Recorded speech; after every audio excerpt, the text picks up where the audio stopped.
যুক্তরাজ্যে অবৈধ অভিবাসী কমাতে নতুন করে একটি ডিজিটাল আইডি সিস্টেম চালু করতে যাচ্ছে সরকার। হোম সেক্রেটারি ইবেতা কুপার আজকে হোম অ্যাফেয়ার্স সিলেক্ট কমিটির সামনে এই পরিকল্পনা তুলে ধরেছেন।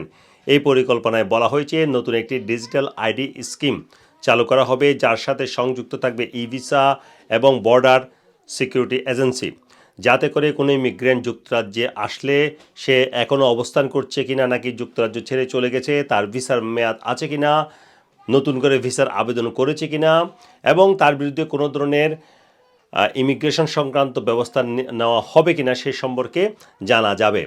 এই নতুন ডিজিটাল আইডি সিস্টেম ব্যবস্থার পরিকল্পনার কথা এমন সময়ে ঘোষণা করা হলো যখন গত সপ্তাহে 40 জন লেবার এমপি সরকারের কাছে চিঠি লিখে জানিয়েছিলেন যাতে করে এই ধরনের ব্যবস্থা নেওয়া হয়, যার ফলে অবৈধ অভিবাসীরা কোথাও কাজ করার সুযোগ পাবে না, যে কাজ করার সুযোগের কারণে যুক্তরাজ্যে অনেকে অবৈধভাবে আসতে উৎসাহিত হয়।